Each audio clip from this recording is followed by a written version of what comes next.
Bir hallediyorum.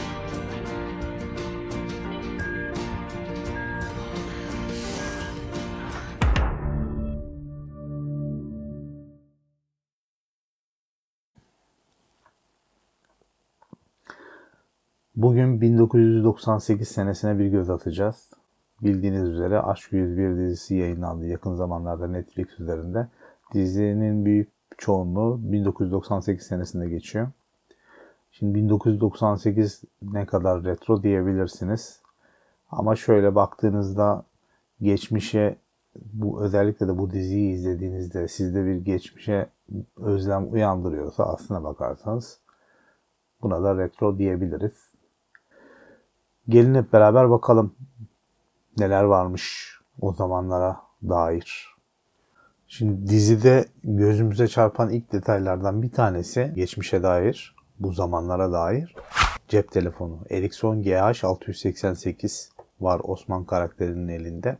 Yakaladığımız görüntüdeki ağız hareketi de telefonun fiyatı ile ilgili bize fikir veriyor. O zamanlar bayağı pahalıydı bu telefonlar. Şimdi telefonun özelliklerine baktığımız zaman 96 senesinde çıkmış telefon. Şimdi özelliklere baktığımızda ya bu Nikola Tesla'nın hayalinin hani gerçekleşmeye başladığı zamanlardan bahsediyoruz. Hani çok fazla böyle özellik falan beklemeyin. Ağırlığı yerinde 160 gram.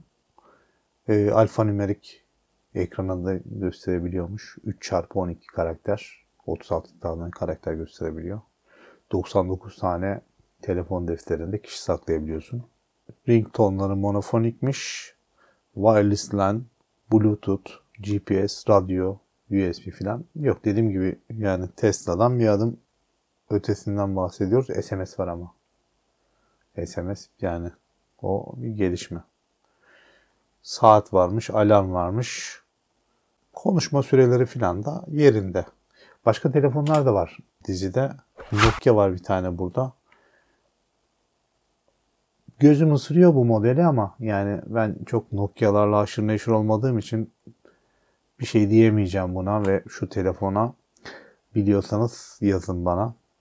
Şimdi Nikola Tesla'nın hayalini gerçekleştirmenin ötesinde bu telefonların şöyle de bir özelliği var. Zamanında taşıma ruhsatı gerektiren ilk telefonlar bunlar.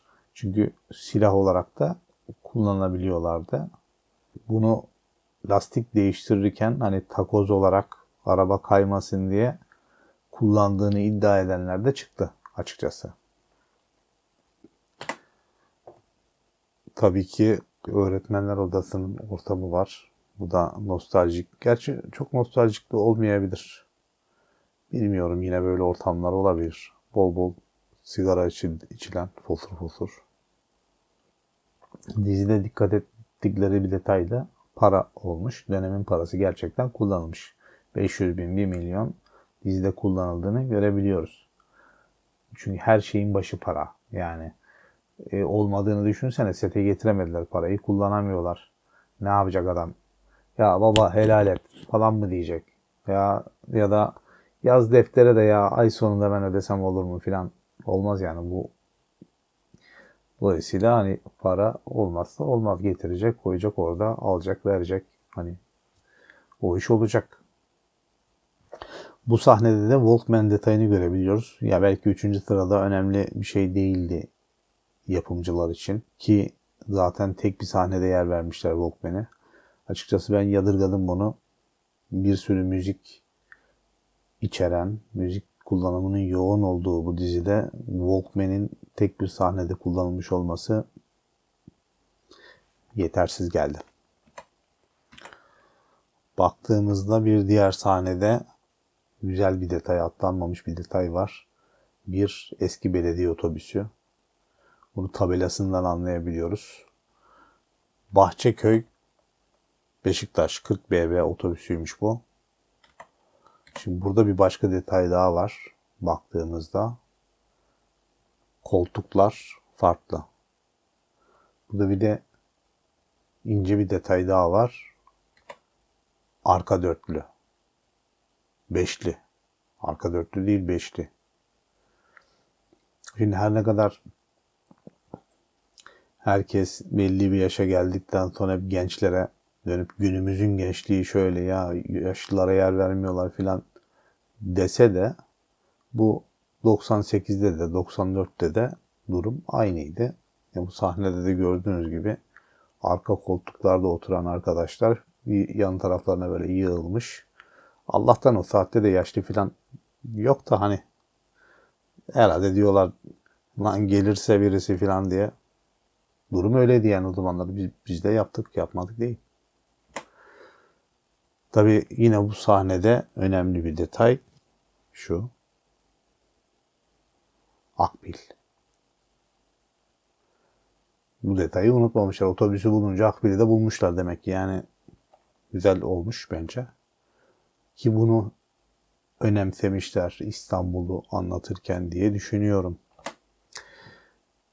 Yine bir başka sahnede daha Akbil'e yer veriliyor. Burada karakterimiz güzel güzel insan gibi Akbil'ini basıyor geçiyor. Yalnız yardımcı oyuncumuz, burada rol alan yardımcı oyuncumuz denk getirememiş. Orada bir abi de zaten ayıplar şekilde kendisine bakıyor. Giyim, kuşam, Converse bilmiyorum. Yani biz espadrili biliyorduk daha eskilerden. Converse bilemedim. Çamaşır makinemiz var. Cırcırlı. O zamanlar dijital olmadığı için tabii ki böyle birden fazla döndürülebilen zamazingoya sahipti çamaşır makineleri. Güzel, bunu da atlamamışlar. Yani bunu atlasalardı herhalde. Bu alet büyük olduğu için daha fazla göze çarpacak muhtemelen. Bunu dikkat etmişler. Bilgisayarımız var. Bilgisayarımızın daha doğrusu monitörünü görüyoruz. Bilgisayarın kendisini görmüyoruz ama hani tüplü bir monitör, şey yapmamış, sırıtmamış. Yalnız o klavye olmamış. O nasıl bir klavye? Siyah bir klavye koymuşlar. Muhtemelen A4 tek ya da o ayarda bir şeyler. Devam edelim. Burada kaset ve CD detayı unutulmamış. Orada sanıyorum bir dediler lan kaset mi çok kullanılıyordu, CD mi çok kullanılıyordu. Bu ikisinden de koyalım da şey olmasın, sakatlık olmasın dediler diye tahmin ediyorum. Burada bir el konsolu var. Yani konsol ama dizinin ilk sahnesinde de şurada göründüğü gibi aslında bu mekanik bir oyuncak muhtemelen. Tabi burada Kerem isimli hırçın oyuncumuzun oynadığı oyuncak hani çok pek oturmamış, olmamış. Bu sahnede ise Sinan arkadaşımızın ikilemine tanık oluyoruz aslında.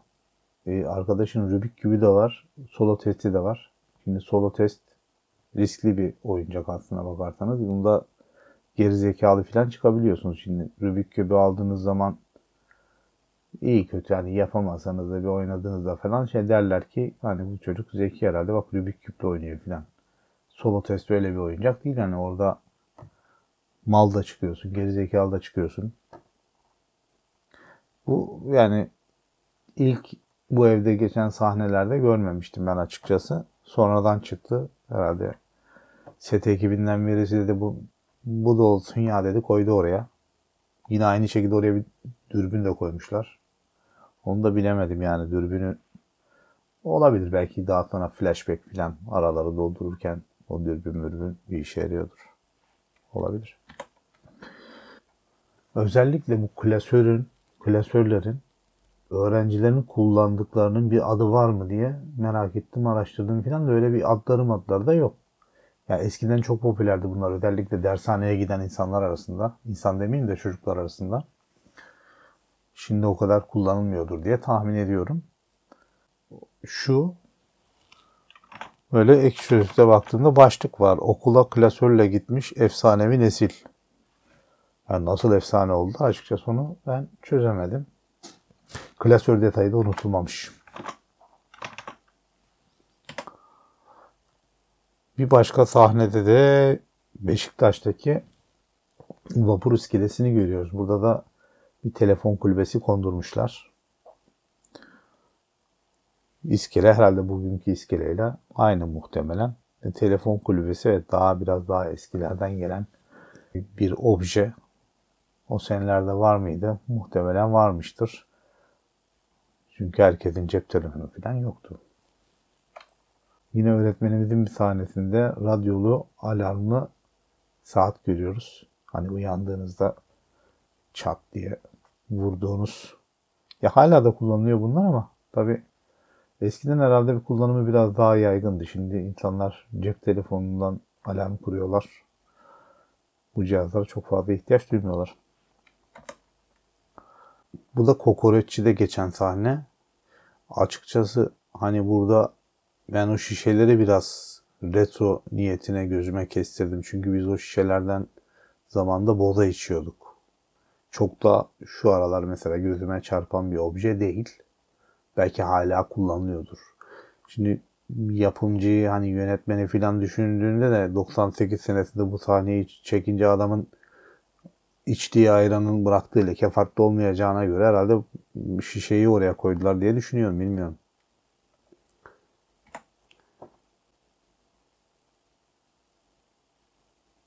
Evet bu sahnede de aslında retro bir şey yok.